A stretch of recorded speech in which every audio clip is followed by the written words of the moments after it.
Whenever you guys want to start, feel free. Okay, menstruation cramp experiment. Yeah. Okay, so what is a period cramp?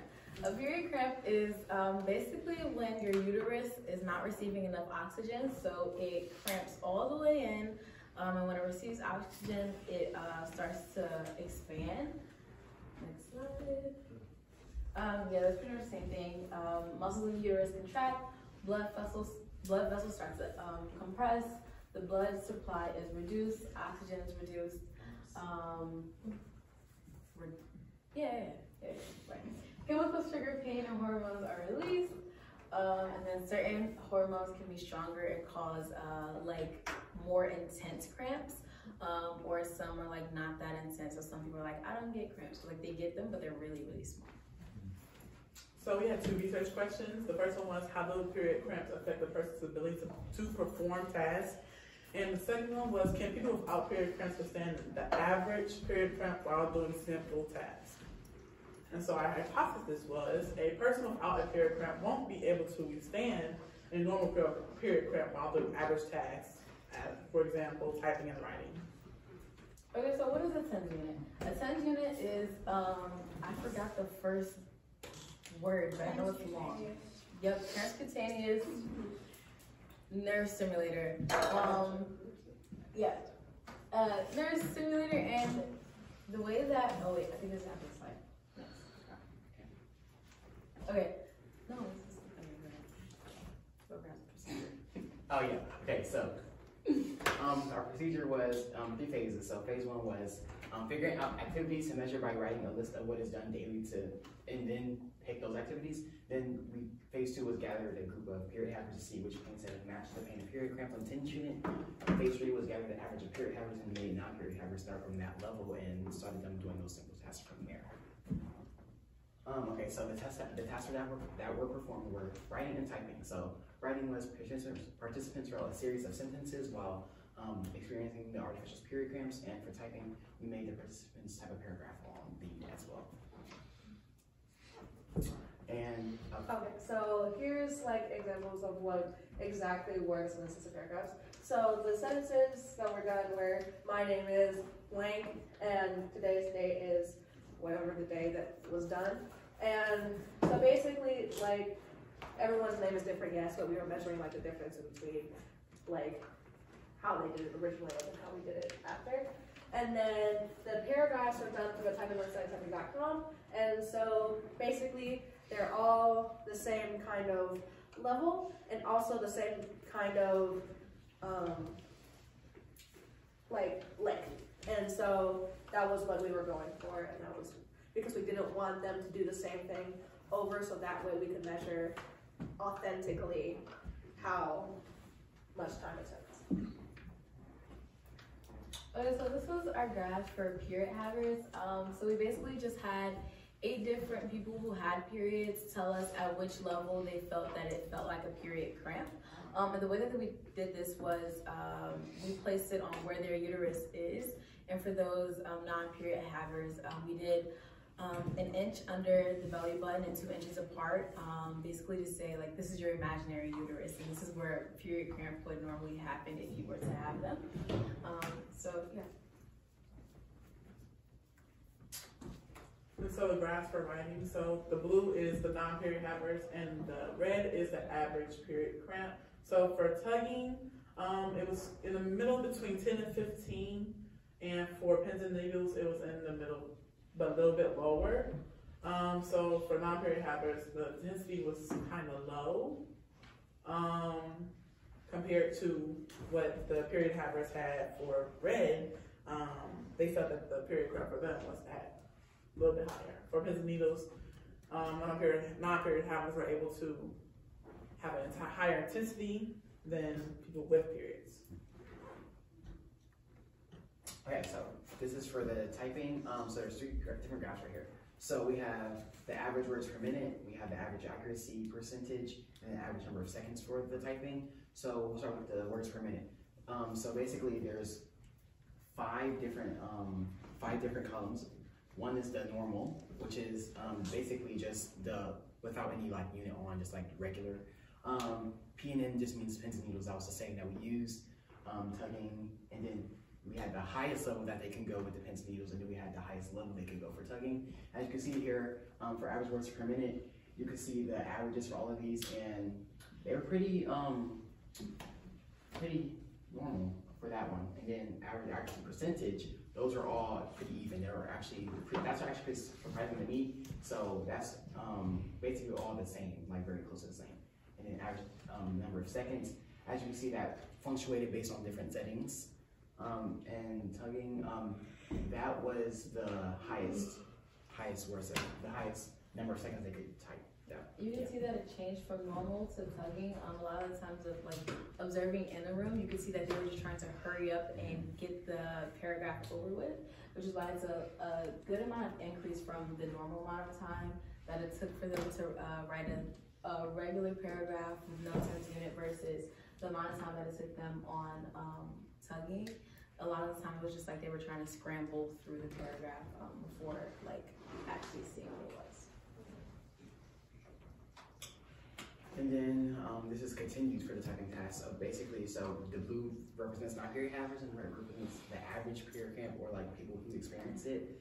And as you see here, the non-period havers actually outshine the average period camp. They went a little bit higher in the levels that were that was previously used for the average period havers camp, you know. And as you see here, I think tugging, they went above level 15, and the average level for like regular period average was 11. I think I'm pretty sure that's 11. And then pins and needles, they almost reached 15, but they were still higher than regular period average. So here's for overall, and so basically, like you can see, actually the non-period havers were higher in both pins and needles and tugging. But I also did a t-test to see the differences between the two, and it said that there was no significant difference between them for both pins and needles and tugging, because the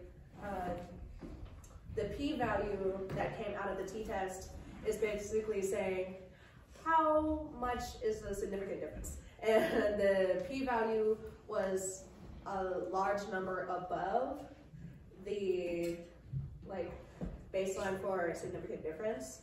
And so there really isn't much of a significant difference. So that means that there wasn't a thing for the non-period havers to be at. They were kind of at the same level. And then our main limitation is not having the period havers perform the test along with the non-period havers. So a lot of the period havers, we kind of just put it on them and then had them tell them so you'd go up a couple of levels and be like, oh, this feels kind of like a period cramp, and then you go up and continuously go up until you say, well, yeah, this is definitely a period cramp, take it off right now. So yeah, we didn't perform any tasks, so we didn't type or write anything while on the TENS unit, which became a limitation. We realized that we had all this data with non-period havers being on TENS unit and performing tasks, but we're only on the TENS unit to tell them what felt like a period cramp. Pretty much to just give them the data to put onto the non-period havers. Yeah, it was very hard to compare the two, especially when we didn't have the period havers perform the task. So that was a thing that we had to kind of figure out later, meaning a couple days ago. It became like a lack of the control for that kind of experience, part of the experiment. Okay. So we have some reactions. It's the same. This is the first one is that I tried the.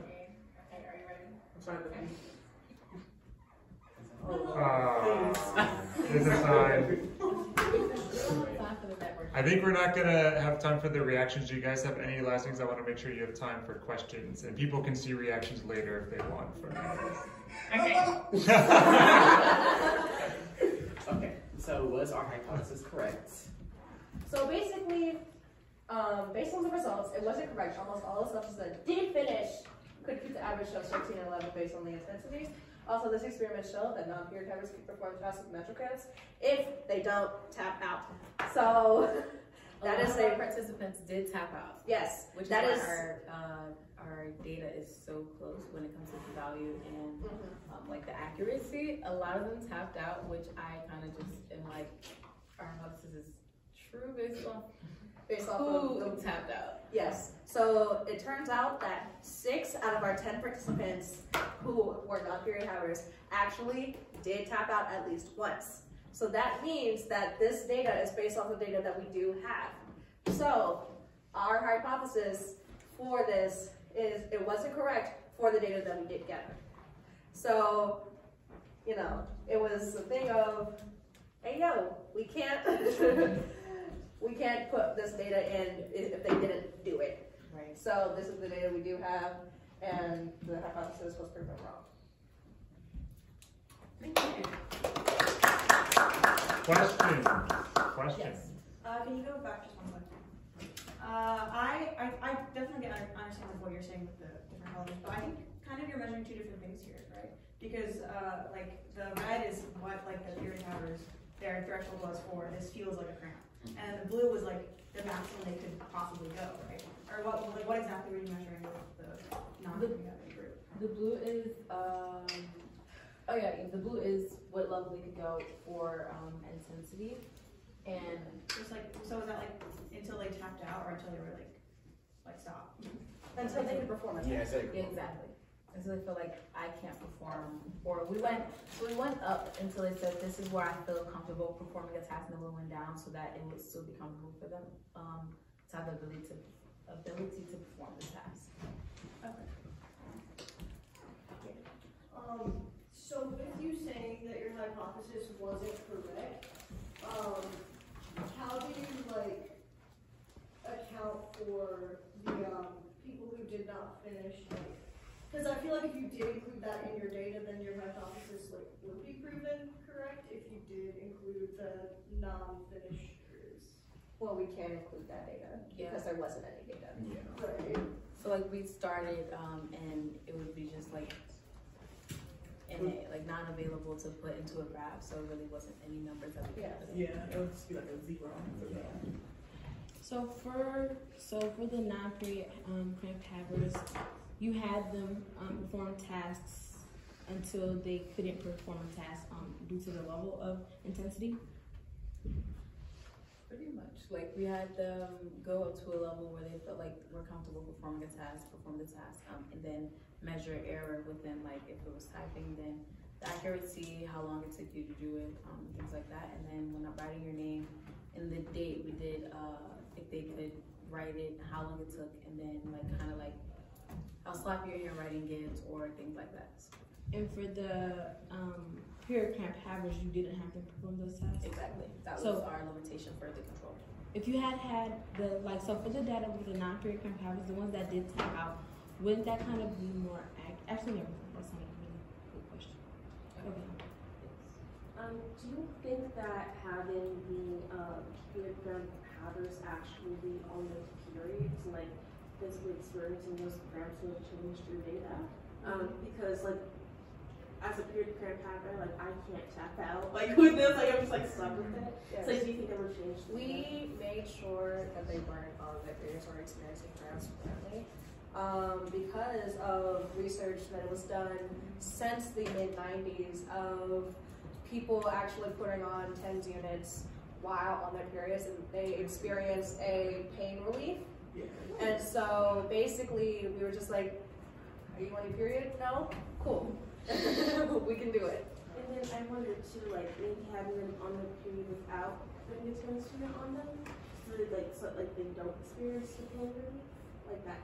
That have been an option, or did you all just really want to simulate the period cramp of this? We wouldn't be able to know which level feels like a period cramp if we would have have. True. Yeah, we That's can't very good. because That's okay. it's kind of like a double-edged sword, where it's like if you put a simulator on you and it's relaxing your cramps, versus if you're telling us, oh, it's a cramp, you're not gonna have like accuracy of what it's like. Awesome. Okay. Yes. So this group of blue, the non-period havers, it's not just all of the non-period havers that you sampled, right? It's a specific subset of what? Well, how would you describe this subset of non-period havers? The ones Who could tolerate? tolerate the pain with So the non-period havers who could tolerate sort of the most discomfort. And so from that subset, you were able to measure their maximum tolerable level that they could accomplish, the level at which they couldn't accomplish a basic task as they sort of self-assigned. And then Haley, you're saying you found that there was no significant difference between that and an average period cramp as rated by period havers. Yes. So what is a broad, like looking at all that, including the did not finish and all that kind of stuff, what is a way you can summarize this graph in like 1 to 2 sentences and the conclusions you can make from it? Thinking about who actually made it this far, how it compares to the average group that you had. 4 out of 10 non-period havers are able to complete tasks at around or between 13 to 14 level of attempt unit versus period havers. So the top half of tolerable non-period havers could handle at most near an average period cramp for a period haver. Yeah, exactly. Okay, just trying to make sure I'm getting all this done. Any last questions for this group? All right, thank you guys. Fascinating.